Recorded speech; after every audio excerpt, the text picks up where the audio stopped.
Salem press இன்றைக்கி ப்ரெஸ்ஸில் ரொம்ப important என்னென்னு கேட்டிங்கன்னா, எங்கள் அண்ணாமலை மேட்டர் தான். அவர் முதல்ல என்ன பேசினார்னு பாருங்கள். அதை நான் புகழ்ந்து பல இடத்துல பேசினேன். ஒரு தன்மான உணர்வோடு அவருக்கு இப்போது பிஜேபிக்கு இந்த தமிழ்நாட்டில் பிஜேபின்னு ஒரு கட்சிக்கு வேல்யூ இருக்கோ இல்லையோ தெரியாது.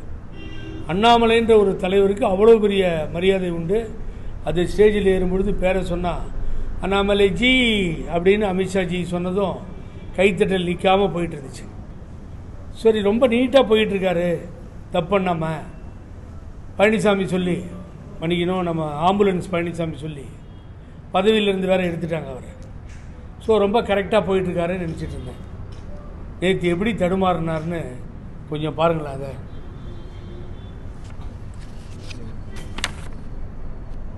யாராக இருந்தாலும் நான் விட மாட்டேன். தன்மான பிரச்சனை அப்படியே ஒட்டி கூறி குலைஞ்சு அப்படி அடிபடிஞ்சு போக வேண்டிய அவசியம் எனக்கும் பாரதிய ஜனதா கட்சிக்கும் தொண்டருக்கும் கிடையாது. இது சுயமரியாதை இருக்கக்கூடிய கட்சி. யாருடைய காலில் விழுந்து இந்த கட்சி இருக்கக்கூடிய தலைவர்கள் தொண்டர்கள் இங்க இல்லை. தவழ்ந்து காலில் விழுந்து பதவியை பிடித்து எடப்பாடி பழனிசாமி இந்த தன்மான மிக்க ஒரு விவசாயினுடைய மகனை பச்சையங்களே 10 ஆண்டு காலம் கையெழுத்து போட்டு ஒரு பைசா வாங்காத இந்த அண்ணாமலையை பற்றி சொல்வதற்கு எடப்பாடி பழனிசாமி என்கின்ற தற்கொலைக்கு எந்த விதமான அதிகாரம் கிடையாது. 2026 புரட்சி தலைவர் நடத்திய இந்த கட்சி இது போன்ற கிழக்கு தலைவர்கள் என்று வழிநடத்திக் கொண்டிருக்கின்றீர்கள். தூக்கி எறியப்படுவீர்கள். 4வது இடம் கூட கிடையாது. 2026 சட்டமன்ற தேர்தலில் அனைத்து இந்திய அண்ணா திராவிட முன்னேற்ற கழகத்திற்கு 4வது இடம் கூட கிடையாது. எடப்பாடி பழனிசாமி அவர்களே, உங்க ஊர் சிலுவம்பாளையத்தில் ஒரு மர்டர் நடந்தது. பங்காளிகளுக்குள்ள சண்டையில ஒருவர் கொலை செய்யப்பட்டார். கொலை செய்யப்பட்ட பிறகு அதே சிலுவம்பாளையத்தில் ஒருத்தர் கைது செய்யப்பட்டார். அதன் பிறகு சிறைக்கு போனார். அதன் பிறகு கைது செய்யப்படாத ஒருத்தர் மேற்கு தொடர்ச்சி மலையில ஒளிஞ்சிருந்தார்.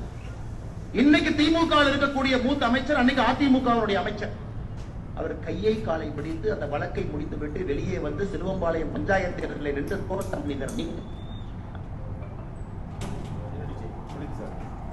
அடுத்து கடி தன்மான சுயமரியாதை அது இல்லையா?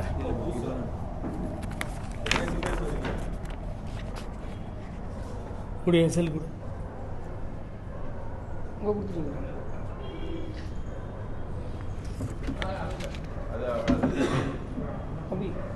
அப்புறம் பார்த்துருங்க.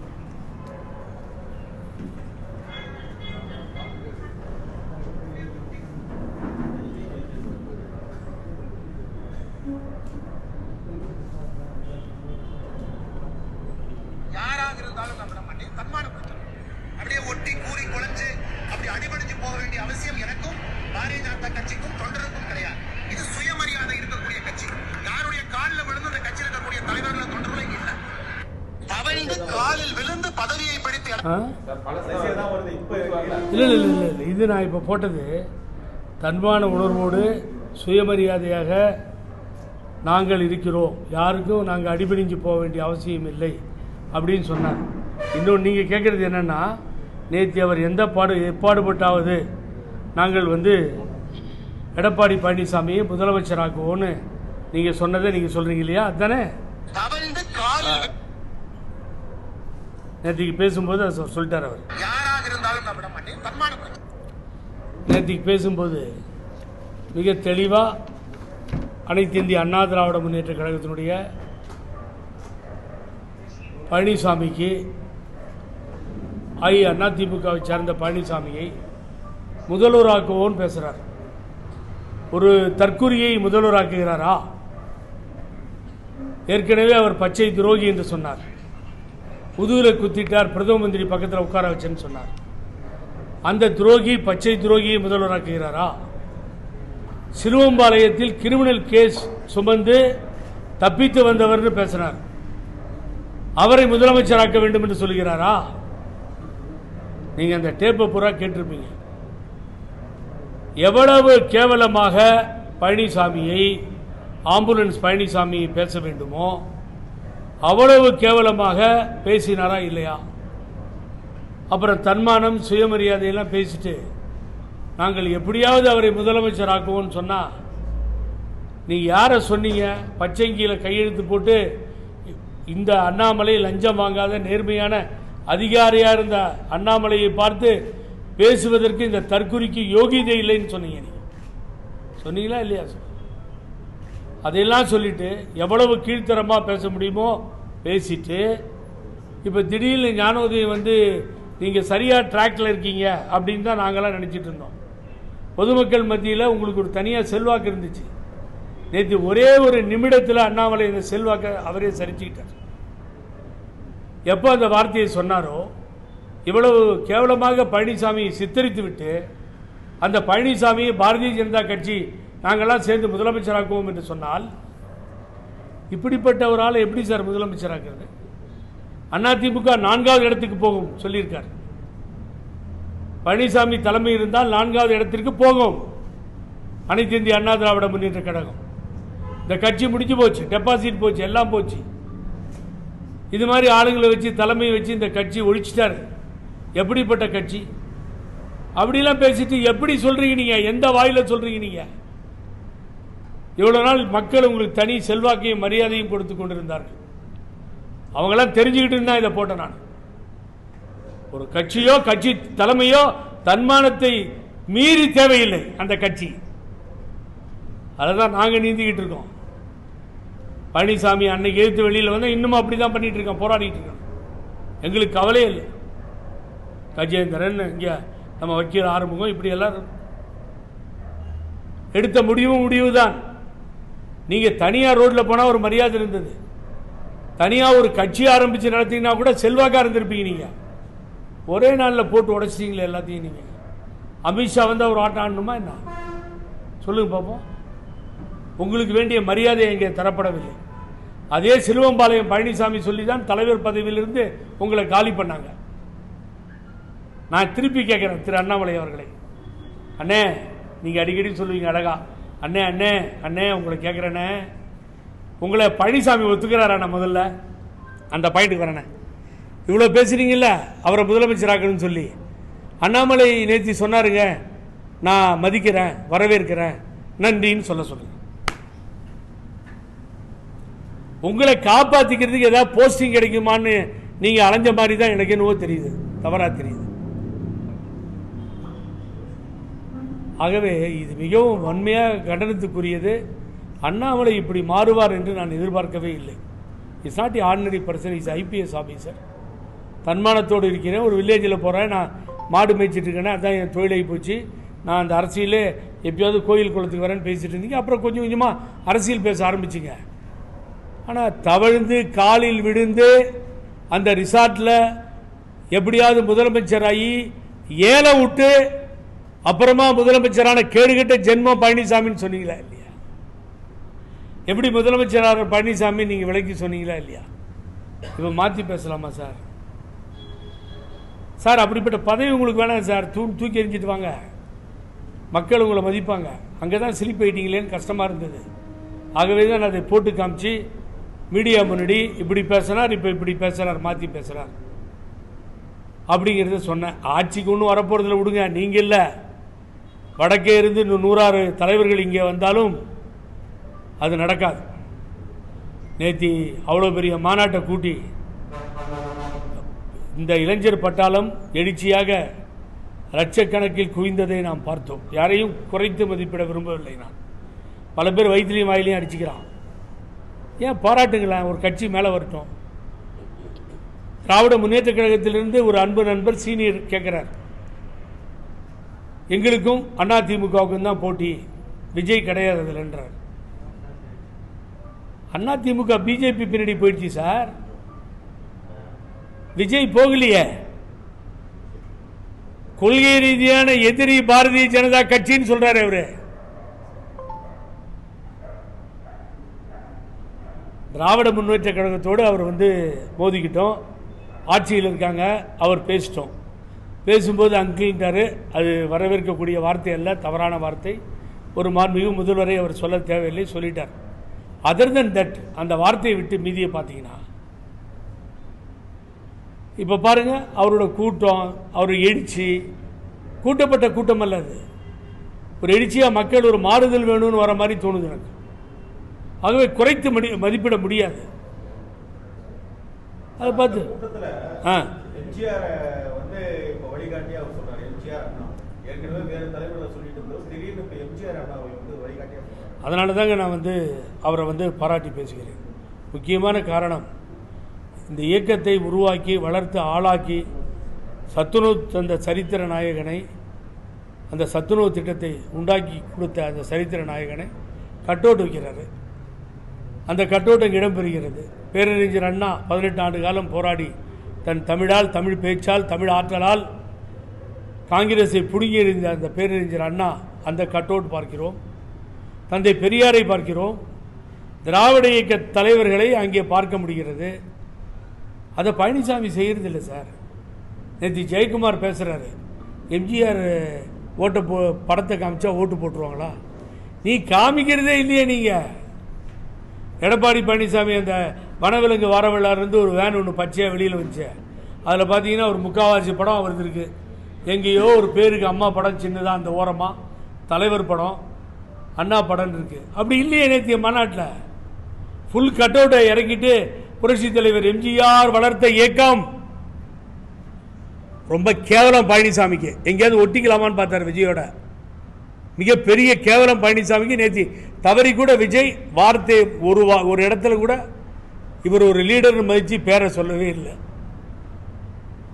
இன்னும் கட்சி பேரையும் சொல்ல. புரட்சி தலைவர் எம்ஜிஆர் வளர்த்த இயக்கம் இன்றைய தினம் தடுமாறி நிற்கிறது. அந்த தொண்டர்கள் இங்கே ஓட்டு போடுறதா அங்கே ஓட்டு போடுறதா என்ன செய்வது என்று இந்த தலைமை இல்லாமல் இங்கே தவிக்கிறார்கள் சொல்லி.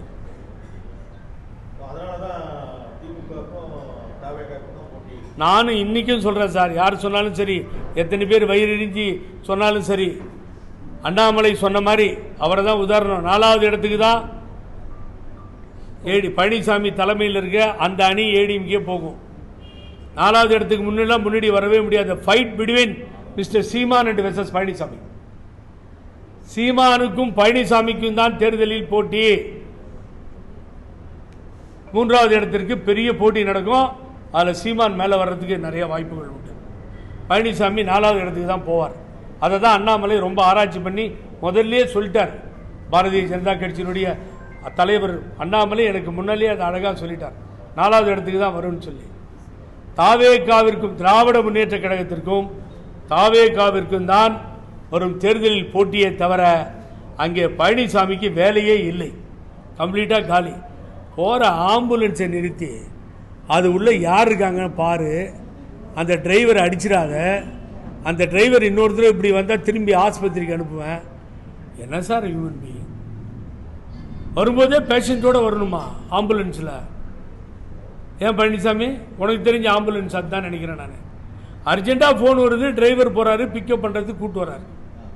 அப்போ கூட்டத்துக்கு நடுவில் போனால் 2 நிமிஷம் அமைதியாக இரு. என்ன ஆகிடும்? எந்த திமுக காரங்க ஆம்புலன்ஸ் அனுப்பிச்சிட்டாங்க உனக்கு சொல்லும்போது ஆதாரம் வேணும்.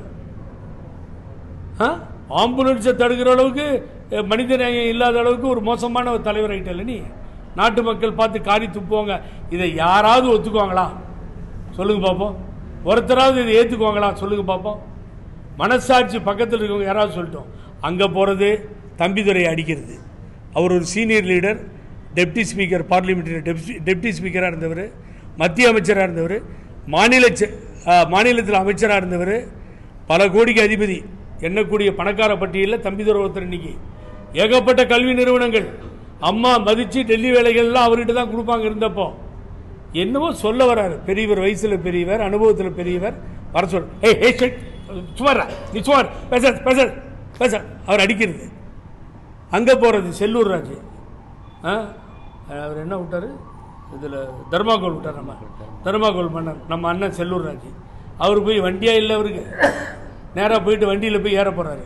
அவரை பின்னாடி வாங்க, போங்க நீ போங்க, நான் பின்னாடி வாங்க, நான் என் வண்டியில் ஏறாதீங்கண்ணா, என் வண்டியில் எது எதுவும் இருக்குது, வாங்க பின்னாடி வாங்க. என்னங்க அண்ணா திமுக லீடர்களுக்கு இப்படி ஒரு நிலைமையாங்க உங்களுக்கு? அவமானமா இல்லை உங்களுக்கு? இது வேற நியாயப்படுத்தி மிஸ்டர் ஜெயக்குமார் நேற்று பேசுகிறாரு. எம்ஜிஆர் படத்தை போட்டால் ஓட்டு வந்துருமா? நீங்கள் போடுறதே இல்லைங்க. நீங்கள் போடுறதே இல்லை. தலைவர் படத்தை மறந்துட்டீங்க. அத்திக்கடவு அவிநாசி திட்டத்தில் அம்மாவும் தலைவரையும் தூக்கி எறிஞ்சிங்க.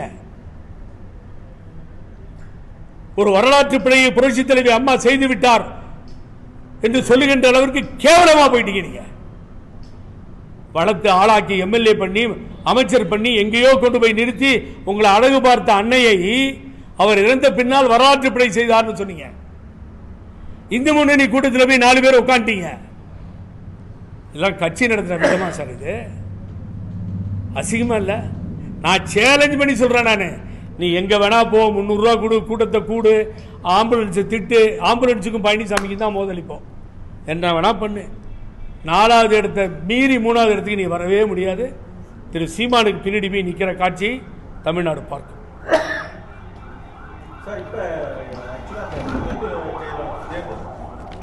நம்ம பேசும்போது ஆம்புலன்ஸ் போகுது. பொதுச் செயலாளர் தேர்தல், அதிமுக பொதுச் செயலாளர் தேர்தலுக்கு தடை வாங்கியிருந்தாரு எடப்பாடி பழனிசாமி. இப்போ அந்த தடையை வந்து உயர்நீதிமன்றம் நீக்கி இருக்கு. எப்படி பார்க்குறீங்க? இப்போ என்ன இல்லை, சரியான பாயிண்ட்டுக்கு வந்தீங்க. நீங்களே கேட்டீங்க. என்னென்னு கேட்டிங்கன்னா, என்னுடைய கேஸ்லாம் உச்சநீதிமன்றம், உயர்நீதிமன்றம் இப்படிலாம் இருக்குது. அது இருக்கட்டும், கண்டெம்ப்டெல்லாம் பெண்டிங். இதில் சூரியமூர்த்தி சிவில் கேஸ் ஒன்று போட்டிருந்தார், அன்பு தம்பி. அது சிவில் கேஸ் போட்டு அந்த கேஸில் சென்னை ஹைகோர்ட் என்ன பண்ணிடுச்சுன்னு கேட்டிங்கன்னா, தடையாணை கொடுத்தது. சிவில் கோர்ட் என்ன சொன்னிச்சுன்னா, யாரையும் நீக்கிறதுக்கு எந்த அதிகாரமும் இல்லை, பழனிசாமிக்கு யாரையும் நீக்கிறதுக்கு அதிகாரம் இல்லை அப்படின்னு சொல்லி அந்த சிவில் நீதிமன்றம் ஒரு உத்தரவு போட்டு, அந்த சிவில் டிஸ்பியூட் பெண்டிங் இது முடிகிற வரைக்கும் உங்களுக்கு எந்த அதிகாரமும் இல்லை, அதை தான் உச்சநீதிமன்றம் சொல்லியிருக்கேன்னு ஒரு தீர்ப்பை கொடுத்தாச்சு. இதை கேட்டிங்கன்னா ரொம்ப வேதனைப்படுவீங்க சார். எல்லாரும் பிரஸ்காரங்க கூட தெரிஞ்சுக்கணும். அது விஜய் மாநாடு ஒரு பக்கம் அவர் தாவேக தலைவர் போயிட்டு இருந்தாலும் அது வெளியில் வரல. சூரியமூர்த்தி என்ன பண்ணார், அந்த ஜட்ஜ்மெண்ட்டை வாங்கிட்டு வந்துட்டார். இதை நீங்கள் பார்த்தீங்க. செகண்ட் ரவுண்டில் நீங்கள் கேட்ட மாதிரி, குமர் கேட்ட மாதிரி என்னாச்சுன்னு கேட்டிங்கன்னா, தடையாணை உயர்நீதிமன்றத்தில். இது என்னடா தடையாணை கொடுக்கப்பட்டதுன்னு மண்டையை பிச்சுக்கிட்டு அந்த சூரியமூர்த்தியும் அங்கே மேடம் ராஜலட்சுமிலாம் இருந்த எல்லாரும் போய் அங்கே செக் பண்ணா அதில் என்ன இருக்குது தெரியுங்களா? அந்த கொடுமையை நீங்கள் எங்கேயுமே கேட்க முடியாது. சதி செயல் செய்தவன் குற்றவாளி, சகித்து கொண்டிருந்தவன் குற்றவாளி, சதி செயல் செய்தவன் புத்திசாலி, உண்மையை சொல்பவன் சதிகாரன் ஒரு பாட்டு வரும். அது மாதிரி அந்த ரிஜிஸ்ட்ரி ஜெயிச்ச பின்னாடி கேவைட் போட்டிருக்காரு. வக்கீலுக்கு தெரியும், கேவைட் ஃபைல் பண்ணி என்னை கேட்டுட்டு தான் நீங்கள் முடிவெடுக்கணும்னு போட்டு அதை அனுப்பிச்சு அது ரிசீவ் ஆகிடுச்சு பழனிசாமி சைடில். அந்த ரிஜிஸ்ட்ரி, அந்த ரிஜிஸ்டாருங்கெல்லாம் தெரியும். அதை மறைச்சி, தட் இங்கிலீஷில் லாவில் சொல்லுவான் ப்ளே ஃப்ராட் அப்படின்னு, அதை மறைச்சி கொண்டு போய் ஸ்டே வாங்கியிருக்காங்க. இதை எடுத்துகிட்டு போய் திருப்பியும் சொன்ன பின்னாடி ஒரு ஃபார்மர் ஏஜியாக இருந்தவர், நான் பேரை சொல்ல விரும்பலை, இப்படியெல்லாம் நீங்கள் ஆர்டர் வாங்கணுமா பழனிசாமிக்கு? தேவையில்லாமல் சொல்லி அதை போய் அவர் போய் மன்னிப்பு கேட்டாராம், ஏதோ கோரிக்கையாக தப்பாச்சுன்னு சொன்னாராம். அதுக்கு முன்னாடி அந்த ஸ்டேவை திரும்பவும் நீதிபதி திரும்ப பெற்றுவிட்டார். ஸ்டாண்ட் சொல்லி that previous civil court order, நீ யாரையும் நீக்கக்கூடாது, எடுக்கக்கூடாது, செஞ்சது தப்புன்னு சொன்னது நிலையானது. திருட்டு தினமாக வாங்க போன அந்த ஹைகோர்ட்டுடைய ஸ்டே ஆர்டர் இப்போது வாபஸ் பெறப்பட்டது. இதெல்லாம் இவங்களுக்கு அசிங்கமாக இல்லை?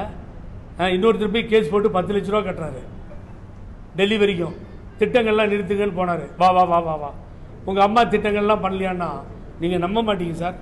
அம்மான்றது பொதுவானது அப்படின்ட்டாங்க. எங்கள் அம்மான்னு சொல்லலை, புரட்சி தலைவின்னு சொல்லலை, பொதுவானதுன்னு சொல்லி பார்த்தாங்க உச்சநீதிமன்றம்.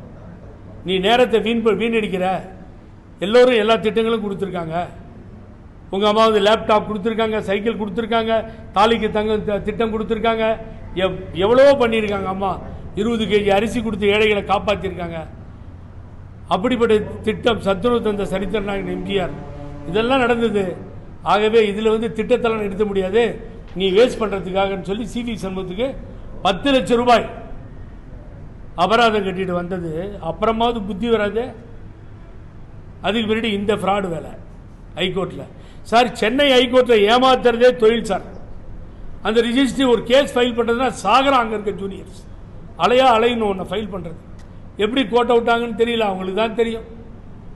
ஒரு ஜட்ஜி 3 தடவை ஃபேவராக ஜட்ஜ்மெண்ட்டை கொடுத்தார் பழனிசாமிக்கு, அவருக்கு தான் தெரியும். வாரி வாரி வழங்கினார் ஜட்ஜ்மெண்ட்டை. ஆகவே இப்போ பார்த்தீங்கன்னா கேவேட்டிருந்து ஒரு ஜட்ஜ்மெண்ட் வருது. நீதித்துறை சார், நீதித்துறை உங்களை நம்பி தான் நியாயம் கிடைக்கும். நாங்கள் ரோட்டில் அலையிறோம், வேறு வழி இல்லாமல்.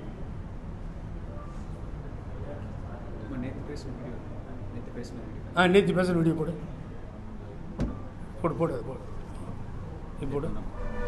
இது நேற்று பேசியது திரு அண்ணாமலை அவர்கள். 8 மாத காலம் கடுமையாக உழைத்து அன்பு சொந்தங்களே அதை வெற்றிகரமாக நாம் செய்து முடித்து காட்ட வேண்டும்.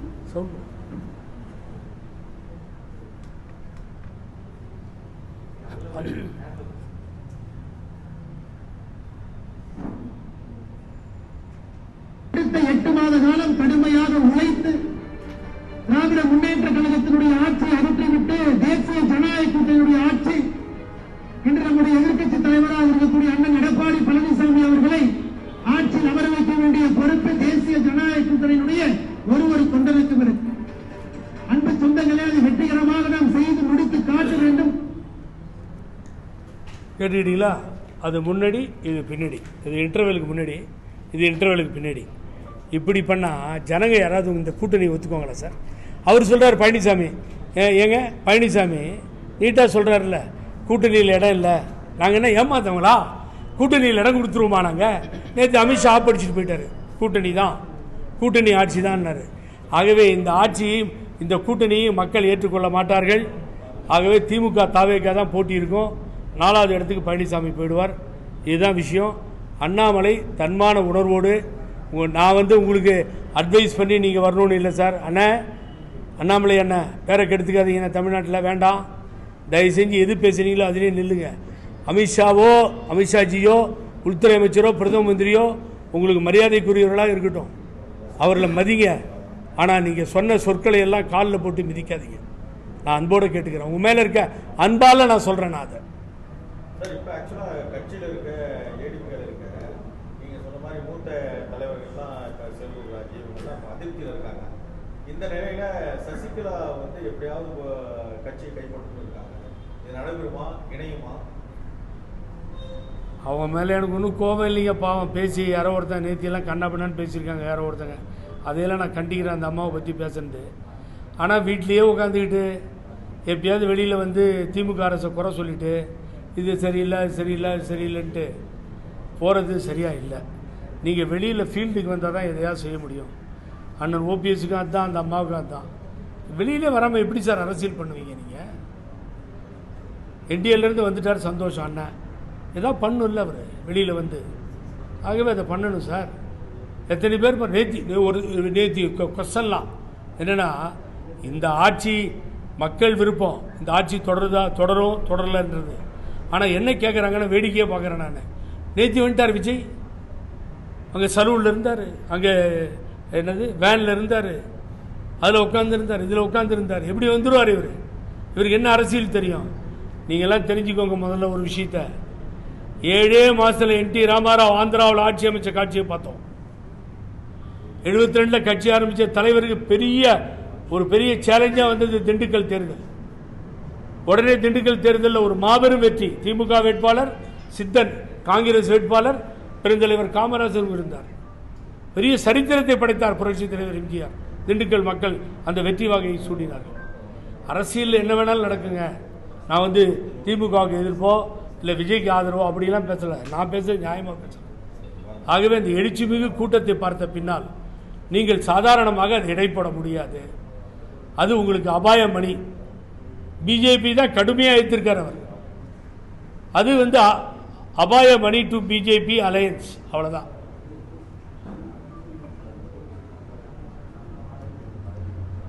அப்புறம் இன்னொன்று சொல்லி முடிச்சுக்கிறேன் கடைசியாக. இனிமேல் பெட்டர் பழனிசாமி ரொம்ப டென்ஷனாக இருக்கார். ஒரு பக்கம் செலவு பண்ணி கூட்டத்தை கூட்டுறாரு, இப்படிலாம் நடந்துட்டுருக்கு. இப்போ எங்கள் செம்மல் அண்ணன்லாம் கூட இருக்காங்க. அவரெல்லாம் எனக்கு சொந்த அண்ணன் மாதிரி. பல பேர் கூட இருக்காங்க. தயவு செஞ்சு என்ன சொல்கிறேன், நீங்கள் இனிமேல் பழனிசாமியோட போகும்போதோ பார்க்கும்போதோ ஒரு ஹெல்மெட்டை போட்டு போனால் நல்லது. ஏன்னா இனிமேல் தலையில் அடிக்க ஆரம்பிச்சிடுவார்.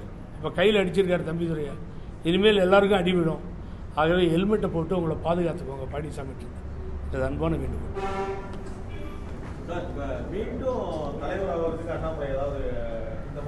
இப்படிலாம் பேசினா அவர் நினைக்கலாம், யாராவது சொல்லி கொடுத்துருக்கலாம் இப்படிலாம் பேசுங்கன்னு சொல்லி. சார், அவர் தலைவர் ஆகிறதுக்கு எடப்பாடி பழனிசாமி விட மாட்டார். அவர் 100 தடவை வாழ்க எடப்பாடி பழனிசாமி வருங்கால முதலமைச்சர்னு சொன்னாலும் அவர் வர முடியாது, விடுங்க, அது வேற விஷயம். அது அண்ணாமலை சொன்னாலும் நிச்சயமாக பழனிசாமி சம்மதிக்க மாட்டார். அண்ணாமலை என்ட்ரியை அவர் விரும்ப மாட்டார். அதுதான் அரசியல் நடந்து ஒரு பெரிய கட்சி தேவையில்லாமல் அவரை பதவியிலிருந்து எடுத்து அது யானை தலையில் மண்ணவாரி போட்ட மாதிரி போட்டுக்கிச்சு. இப்போ இவரும் அதே மாதிரி பேசி இவரும் வீணாக போகிறார்.